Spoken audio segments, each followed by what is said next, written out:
So we're at the last lecture here of Unit 2. This is Unit 2, Lecture 7, Evolutionary Psychology, looking at human nature. So the last lecture, we took a look at nurture. Now we're going to take a look at nature and how it goes. So now we're looking at behavioral genetics. This is the study of the power limits of genetic and environmental influences. When you take a look at your individual identity and who you are, it's kind of a spider web of all of these other things going on, the socialization, the people, how you relate to others, the subculture that you are a part of, not just your culture, but your more inclusive group, your religion. If you are religious, how religious are you? Are you a holiday church person, mosque person, whatever? Are you every Wednesday? There's different levels of that, your level of education, hobbies, the region of the country you live in, the norms, the gender, the identification, work, social media, family relationships, all these things that come together to make up who you are, even your age and what generation that you grew up in, all of these environmental cues. You are someone who grew up with a smartphone, as I am someone who did not. And how did that influence how you are becoming who you are? So again, we're looking at parental guidance, schools, friendships, gender roles, the expectation of societies, which are different for you than they were for me or a generation before me, the exposure to the media, the fact that you can binge watch things. Does that have anything to do with your temperament and your ability to have patience for something, as opposed to someone who, when they watched a program in the 70s or 80s, you had to watch it when it was on, and if there was a cliffhanger, you had to wait 3 months until the next thing, and America as a whole would all watch mashed together or whatever else the show might have been. So all these changes in technology, all these things are behavioral genetics that, even though they aren't within our DNA, they're sort of shared environmental experiences that change over time, evolve over time, and sort of shape who we are. So people are born with certain pre-wired abilities and temperaments, but how does experience impact brain development? And basically, when we look at the nature versus nurture argument, this all comes into the nurturing part. Nature is naturally what you are. Nurturing is what surrounds you.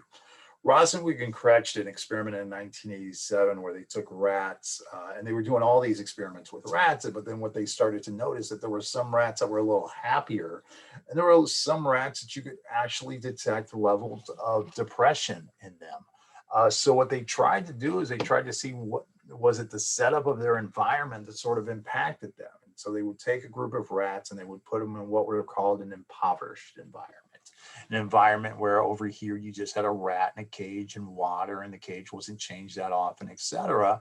And that's the brain cell development that you would have as a result of that. Then you would give rats an enriched environment where they would be with other rats, where they would have a little exercise equipment, where their water was a little bit more fresh and had a choice of food. They were their messes were changed a little bit more. And as a result, you had greater development of the rat cell brain. You had more synapses, more neural connections, and therefore you had happier rats when they were in a more of a communal environment. Now, again, this does not mean that everybody likes a crowd and everybody likes a community and everybody has to be social. But there is something that there needs to be an enrichment. Even if you don't want to be around other people, you have books to read, you have things to distract you, and all these other things. So basically, those rats that lived in a more natural environment thrived, had heavier and thicker brain cortices. Brain weight increased by 7 to 10%. Synapse activity increased by 20%. You had a thicker cortices, which meant more interneural connections. And this research right here has gone a long way, not just in studying animals that are in research, but also zoos have become much more like the natural environment, therefore making happier animals.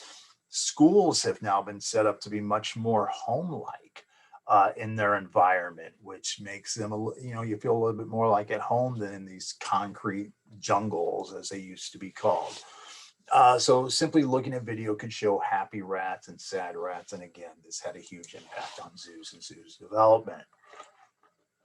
So this theory of development is what is called the social learning theory, which we will talk about very often when we get into social psychology.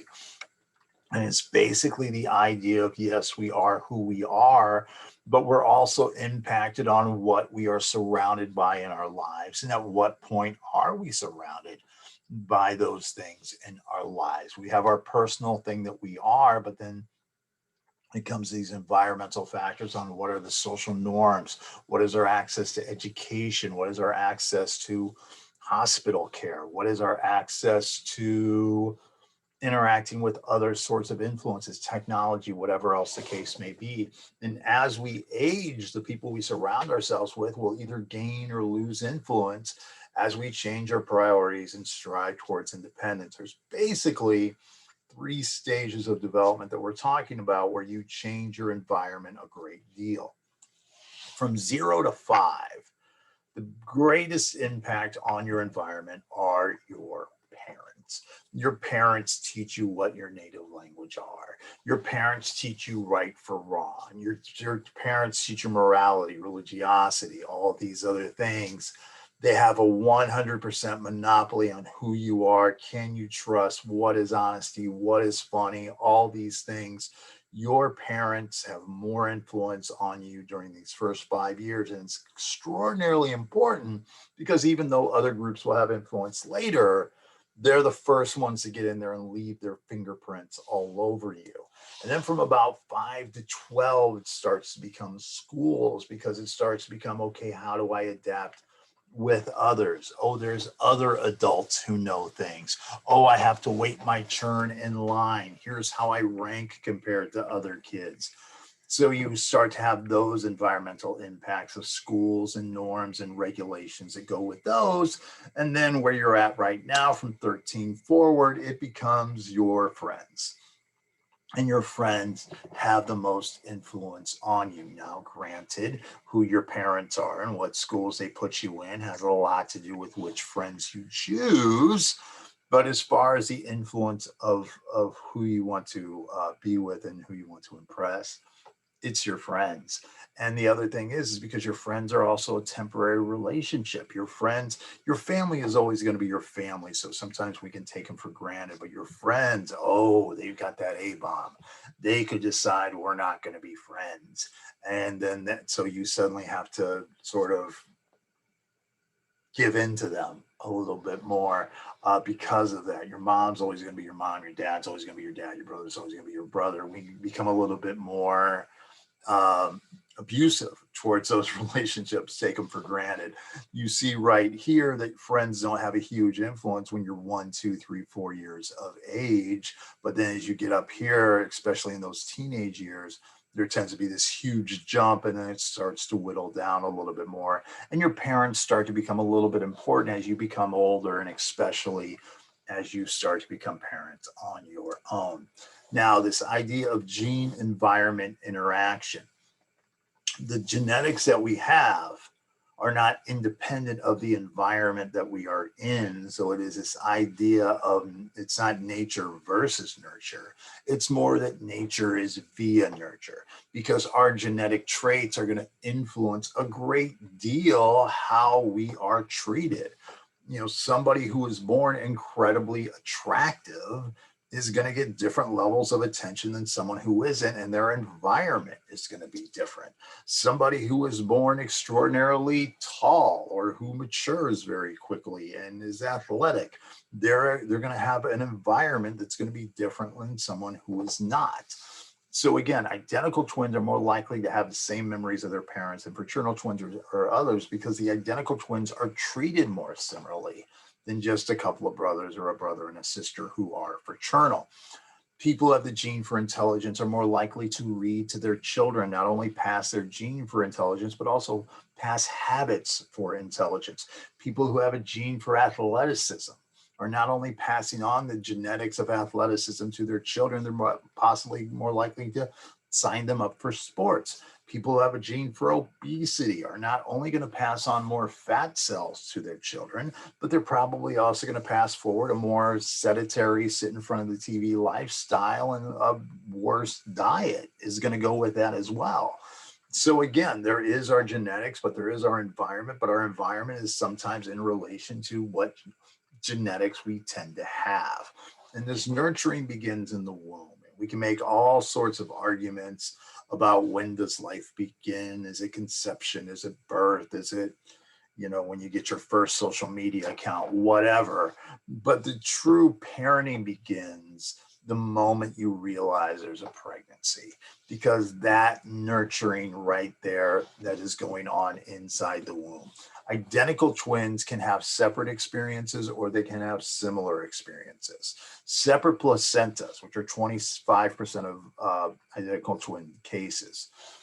If you have separate placentas as identical twins, you are having for 9 months here a separate environment. Your hormone levels are a little bit different. Your nutrition levels are a little bit different. All these things are just a little bit different that you're experiencing. Yet when you have identical twins who shared the same placenta, which is 75% of the cases, their personality traits are going to be more like their personality traits, because they had this 9-month marination, if you would, shared experience that's going on inside of there. Separate placentas, less similar psychological traits, studies have shown. This is one of the arguments against the validity of twin adoption studies. This important time is not considered. That when you take identical twins and you separate them at birth, you have to take into account this 9 months that they had a shared placenta. Other criticisms of separated twin studies is children of identical temperament are likely to be treated similarly. If I have 2 kids who are just wonderfully happy, patient kids, they're going to be treated more differently than a kid who's a difficult kid. So you got to take that into account. Adoptive parents often choose children of similar racial or ethnic backgrounds of themselves. So even though I may have a white child who is not raised by their white parents, they could be adopted by a white family that has a very, similar traits and culture and everything else. Adoptive parents tend to be more educated, tend to be more wealthier. So again, does the adoption of the environment change because of the resources that particular person has? Can that make a difference? And early development is everything. Again, it's a very critical age, and we'll talk about this down the road when we get to development. But children raised in overcrowded orphanages have stunted development, largely due to a lack of attention. When you've got these Romanian orphanages after the Cold War, where prior to the Cold War, Romanians were told to have as many children as possible so we have a great army. Cold War is over, their leader gets executed, and then suddenly, we got all these kids, but I can't feed them. And you had these overcrowded Eastern European orphanages, and you had 4, 6, 8 kids to a crib. You'd have one nurse in charge of 3 or 4 cribs. She could get to the kid when she could get to the kid. And what this kid learned at a very early age is, I can't trust people. When I need someone, no one's there, and they're here when I don't necessarily need them. I can't trust. And that stunt of development early on is going to have a huge impact on who you are. Early childhood youngsters can more easily master the grammar and accent of a foreign language at this time. If you are experienced to no language at this time, you're going to have difficulty ever picking that up. So the cells that were reserved for this will instead become used for something else. So again, this early development, this 0 to 5, even though it's only a 5-year window, it's the base of everything else. Do I learn I can trust at the age of 3? I can trust that when I cry, my parent comes and there's my bottle. Well, if I can trust at 3, if I can trust my parents at 3, then I can trust my friends at 13. I can trust this relationship at 23. But if I learn at 3, I can't trust anyone. It's harder for me to trust at 13 and harder for me to trust at 23 because of how I have been molded at that early time. So again, even though 0 to 5 is a very small time and we don't have a lot of episodic memories of it, it's incredibly important. So again, how much credit blame do parents really deserve when it comes to your personality? If you were raised by different parents, would it make a difference? Because again, parents feel pride. Their success is the child's success. Their failure is the child's failure and all that. But outside of, you take the 50% that is the genetics of the parents and you take that away. So we've got the other 50%. So how much of that 50% doesn't matter which parents you have? And it can be a big influence. You take a look at these kids walking down the street. Do we wear a mask? Do we not wear a mask? You know, do I follow rules? Do I not follow rules? Are there rules worth following, not worth following? Is this a neighborhood where you lock the keys? You don't lock the keys, lock your door when you're in a certain neighborhood versus you don't, you know? If everyone in the family does it, doesn't it mean that it must be genetic? But you share the same environment as well. So it's not necessarily genetic. How many times have you sat at dinner with your brothers and sisters and looked around and go, how the hell am I related to any of you people? Well, you've got similar DNA and you have a similar environment. So how much do your parents really matter? But that's the other trick when it comes to your brothers and sisters. And I might have said this before, but let me say it now, and I'll probably say it again. You and your brothers and sisters, not raised by the same parents. If you are the oldest child, you were raised by new parents and parents who probably weren't financially stable at that particular time. You are the middle child, you are the younger child, you are raised by more experienced parents and also raised a little bit by your siblings and watching what they're doing. So again, if I gave you different parents, would it really matter?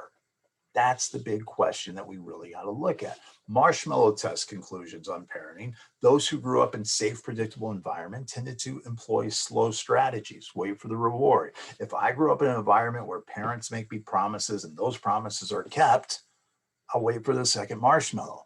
But if you grew up in a poor socioeconomic surroundings, you have fast strategies. Yes, I've been promised things for the future, but those things were never promised. So I got to take one marshmallow now because I may not get any marshmallows later. Okay, so you got fast strategies, more strategic than short-sighted and impulsive. It's because I got to get what I can get now because promises are in fact broken.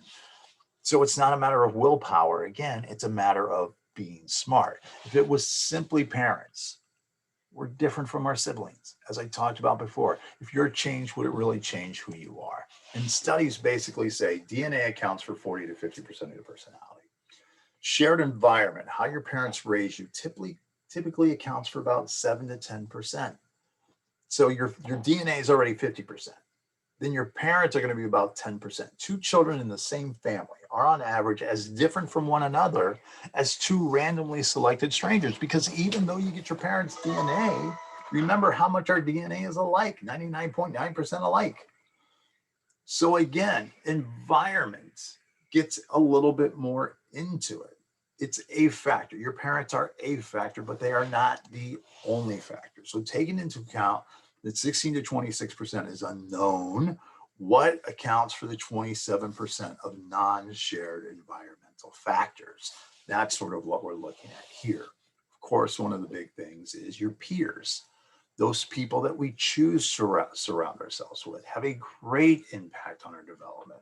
A preschooler who won't eat a food because their parents say eat this particular food. No, I didn't want to. Their friends start to eat it and they'll pop it like popcorn because they want to be around those particular people. Social play is incredibly important. It's intrinsically, inherently pleasurable to play with others because you're learning rules. How do I fall in this society? How do we, if we play family, what does it look like? We play chase. What are the rules? Tag, you're it. No, I was on the safe base. All these things, you start to learn rules of how I get along with others, which is why one of the tragedies of homeschooling is that you don't learn to play well with others. You know, and I get homeschooling. I get why parents want to do that, but that this isolation, that it's not really good.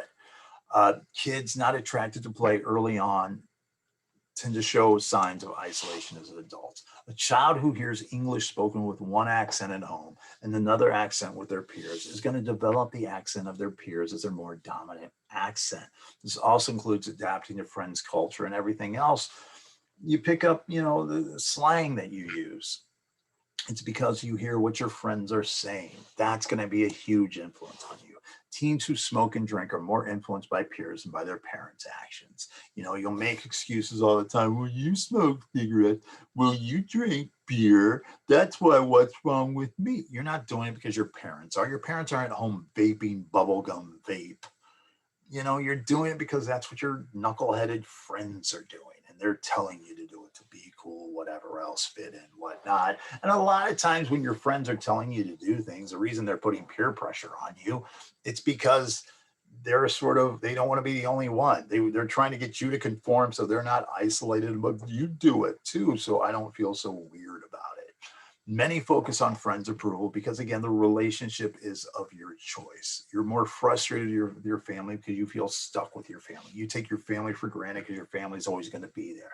But your friends, they show up and they could go away just as fast as they showed up. And that's why it's a little bit more susceptible. Your mom and dad can't go, well, you take out the trash, or I'm not your father anymore. It doesn't work out that way. Culture has a huge, huge impact on who we are and what we become. It's the enduring behaviors, ideas, attitudes shared by a large group. And sometimes what changes in our culture, it's hard to wrap our heads around. It's changing so fast. You get the Me Too movement, where girls are told, you don't have to take any crap from anyone, and your body is sacred, and no one should be able to say anything derogatory towards you. And that is all absolutely 1000% true. But at the same time, we're also raising people with this porn availability, which is about nothing but objectifying women and men as well for pure sexuality, which is the exact opposite of this. So I've suddenly got people with 24-hour access to porn, but I'm suddenly also telling them, no, you're supposed to do this. And sometimes it just contradicts. The idea of Black Lives Matter, the rise of Black Lives Matter versus All Lives Matter. And we look at this as this versus this, when they're actually very inclusive of one another. Of course, all lives matter. And of those lives, of course, Black Lives Matter. It doesn't mean that one does and one does not. Let me see if I can explain this very simply for you. What does Black Lives Matter mean? Because a lot of people get really sort of weirded out by it. And you say Black Lives Matter, all lives matter. Again, let me try to explain this in the best, clearest possible way. This is what Black Lives Matter, in my opinion. Basically, it means I've got 7 children. Let's say one of them felt he wasn't getting enough attention. One of them felt a little bit isolated. One of them felt a little bit dismissed. One of them felt that he just wasn't getting the attention that everybody else was. Right or wrong, that's how he felt. So let's say it was Quincy. Quincy was feeling this way. So I'm having a conversation with Quincy. I'm going, what's wrong, Quincy? Well, Quincy's like, well, sometimes I feel like I'm irrelevant. Sometimes I feel like I don't matter. Sometimes I feel like I don't count. And at that moment, I need to look at my son. I need to say, Quincy, your life matters to me. That's what I need to say to him, because that's what he needs to hear. I'm not going to say to my son, Quincy, you all matter to me. No, I'm going to say that he matters to me. And the fact that he matters to me doesn't mean that I have to take away love from my other children. He just needs to hear that he is loved. And that's all that it is. All that it is affirmation. And to give one group affirmation, you don't have to take it away from other groups. It's really sort of an interesting thing. And when you take a look at religion, gods that were intended to shape morality as great punishers were more predominant in larger civilizations because you had people that needed a threat of punishment. Hunter-gatherer gods, you were a nomadic group or whatever, those gods were all about, will they give us rain? Will the buffalo show up? And things like that. It wasn't about, we'll deal with things as a society, but as all these societies came together, that's where you started to have these religions where the gods had to shape morality. Don't do that, that's a sin. And don't steal from thy neighbor, or God will punish you. Race can be a factor in a person's culture, but we are more than that. Some regions are very homogeneous, very similar. 99% of the people in Japan are of Japanese descent. Some are a little bit more diverse. HISD has students with over 95 different native languages. Many studies point to socioeconomic class as having much more of an impact on our culture than anything else. Whether you're white, black, Hispanic, Asian, that may have something to do with it, but that's not nearly as important as, do you have the means or do you not have the means? Are you worried about your next paycheck, or are you not that concerned about it? And cultures vary. You take a look at this little bakery here in Scotland. Oops, there's my little mouse going. There we go. This little bakery in Scotland, you see people park their kids outside, go in and get their little donut or whatever, and then come out and get their kids. If I saw kids like this outside of HEB, that'd be on Facebook. They'd be, oh my God, how could you use child protective services, whatever. But that's their cultural norm. It's a great lesson for the kids. I'll leave you, but I come back. It's not terrible. That's not terrible. So again, what type of a culture are we growing up in? And we talked about this a little bit more before. Are you an individualistic culture? And in an individualistic culture, it's more about the me. Priority to my goals, my group, what I want to do. I can change jobs. I can change religions. I can change where I live. I can do all these things. I have freedom of choice. I have more happiness, but I also have more stress, because if I decide to move to Washington, D.C., to take a job in DC, and if that doesn't work out, that's my fault. It's all about getting possessions and getting things. Well, that's great, but it's also more likely to lead to depression and meaningless, because yes, I can be anything I want, but if I fail, I'm the failure. That's an individualistic culture versus a collectivist culture where the priorities, the goals of the group. If you grow up in a collectivist culture, you defer to your elders. Your focus is on being polite. Your success is meaningless. It's the group's success. Am I helping the group? Am I helping the family? Am I protecting my family's name? Less likely that you're going to experience a change in lifestyle. You're more likely to stay in that same level. Whereas in the individualistic, you can move up, but you can move down. Collectivist, you're less likely to move down. So there's some safety in that. And there's a fear of becoming westernized in those particular cultures as well. When you look at cultural influences of norms, what is the norm? The understood rule of acceptance and what's expected behavior.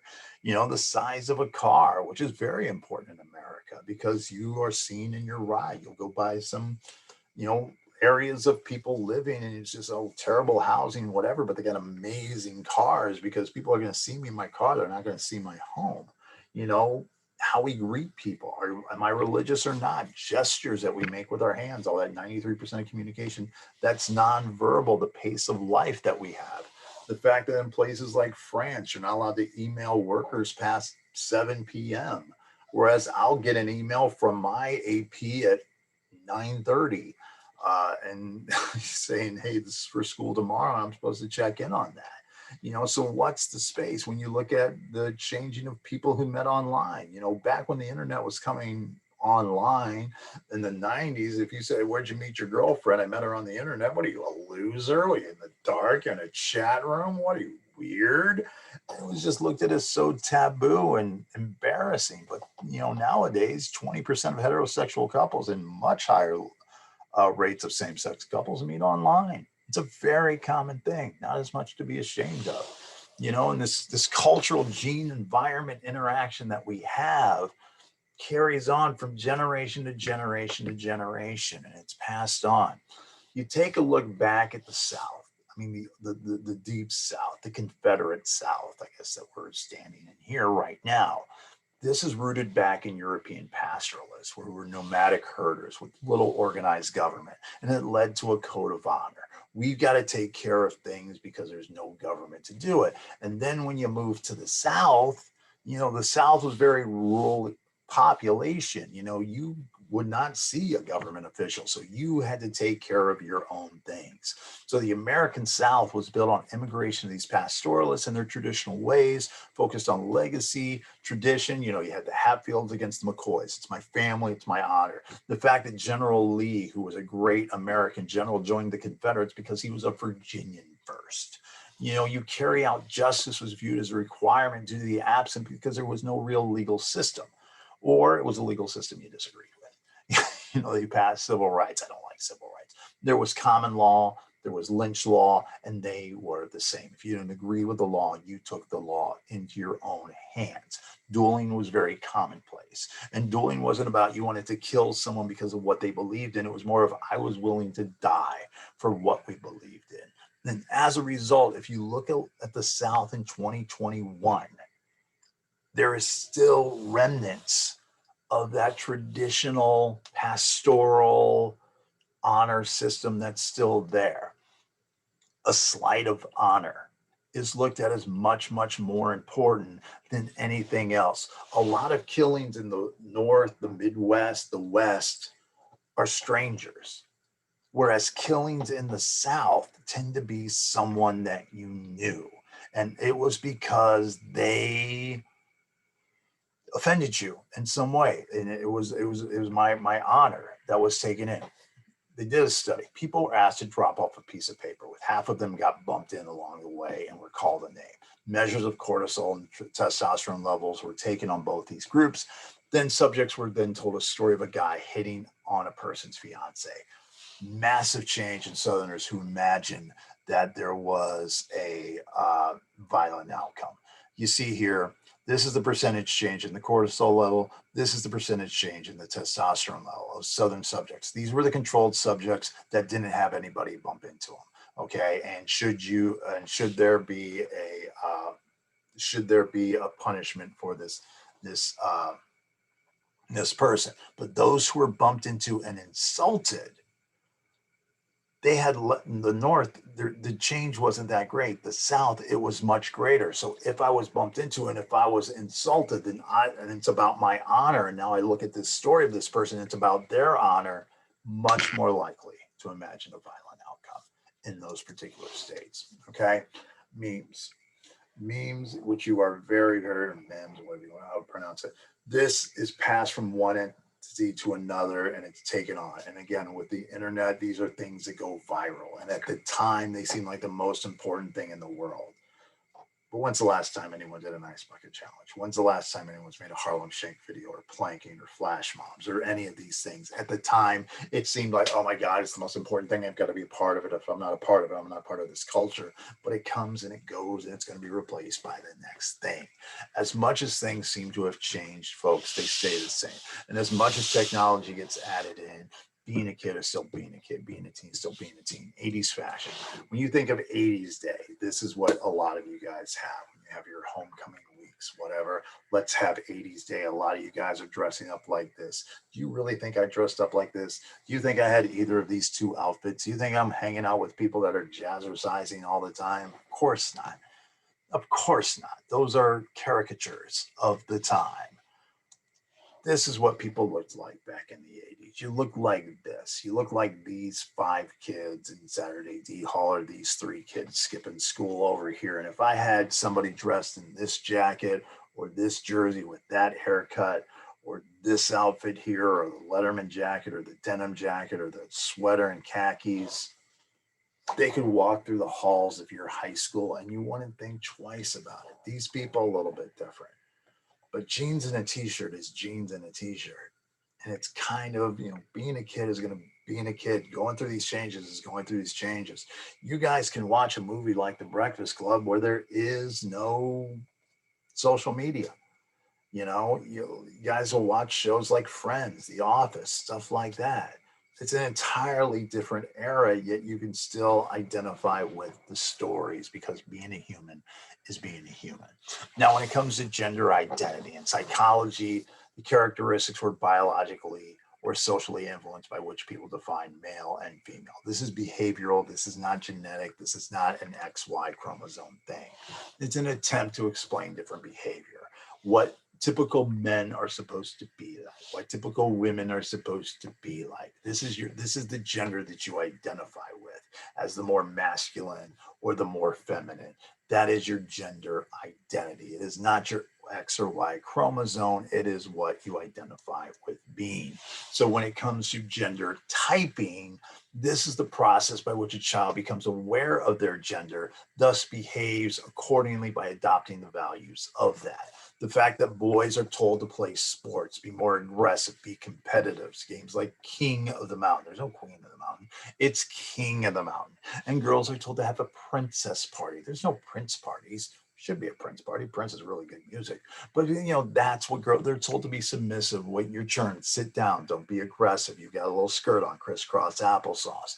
And as a result of this gender typing that we do at a very early age, that sort of pushes people into a particular gender, even if they'll identify with a particular gender, even if it's not necessarily the gender they are. It's just that I'm kind of, that's the type I'm more comfortable with, even though I don't necessarily have that DNA. So when it comes to gender schema theory, children learn about male and female roles from the culture in which they live. And based on those cultural norms, you sort of go along with those particular things.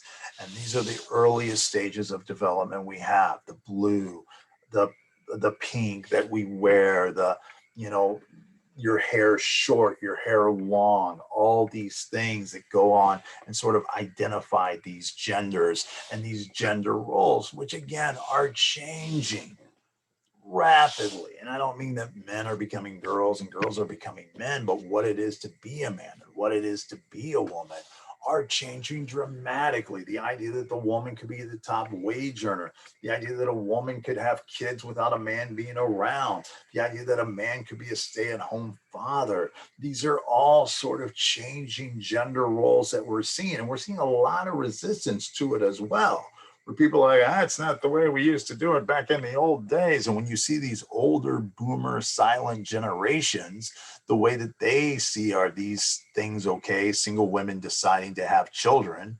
Is this a bad thing for society? Only 59% of millennials think that, but 72% of the old World War II generation thinks that. People of different races marrying each other, only 5% of millennials have a problem of it, but 26% of older groups have a problem with that still to this day, because that's sort of the way they are.